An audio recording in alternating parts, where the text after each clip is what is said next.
We're continuing this week now to look at the I am statements that Jesus made or have been recorded for us in the Gospel of John. Each of these statements point to something that tells us about Jesus, who he is, why he's come.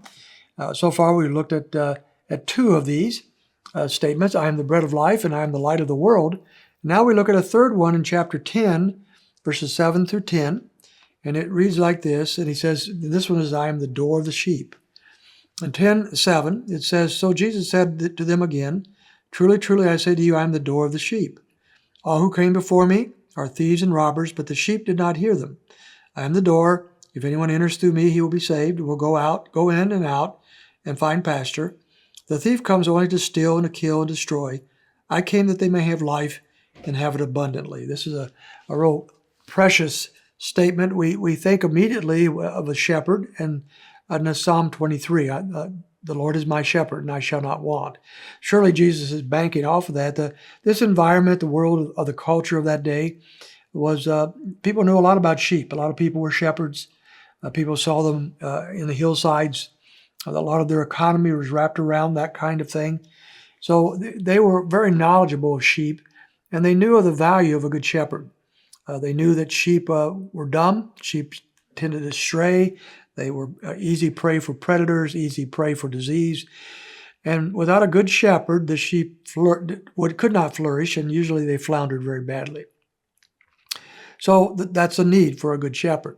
So when Jesus comes along and says, I am the door of the sheep, he is speaking about this shepherding ministry. We'll come back to some of that more tomorrow. But the door of the sheep is an interesting thing. As I understand it, when the sheep were out in the wilderness, out in the countryside, at night, they had to gather into a safe place. Otherwise, they could be easy prey for predators. They could wander off. And so the only way to keep that from happening was to herd the sheep into some kind of a sheepfold, a pen of sorts, usually probably made out of rocks that the shepherds had already had in different places throughout the countryside.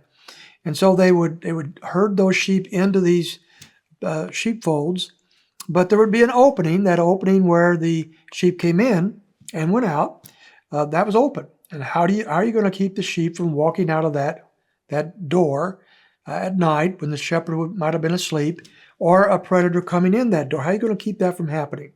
And so the shepherd would lay across that opening, and that would be determined as the door of the sheepfold. And that's what Jesus is saying here. I am the door. Okay, I am the door of the sheep. I'm the one that guards them. I protect them. I keep the predators out. I keep them in for their own good. And therefore, thieves and robbers have come. He says he's contrasting himself with others who have played this role but not well. They have come, but they have stolen sheep.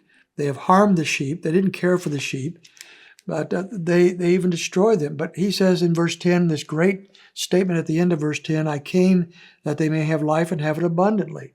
So Jesus is contrasting his shepherding, being the door of the sheep, compared to the characteristics of those who didn't care for them.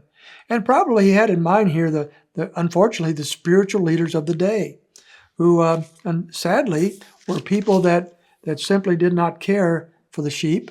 They were people that took advantage of them. They were probably the spiritual leaders. That's really the sad part. The Pharisees, the Sadducees, the Sanhedrin, many of the rabbis, people that should have been taking care of them, people who should have been leading them to true life and godliness, were simply taking advantage. They had their own agenda.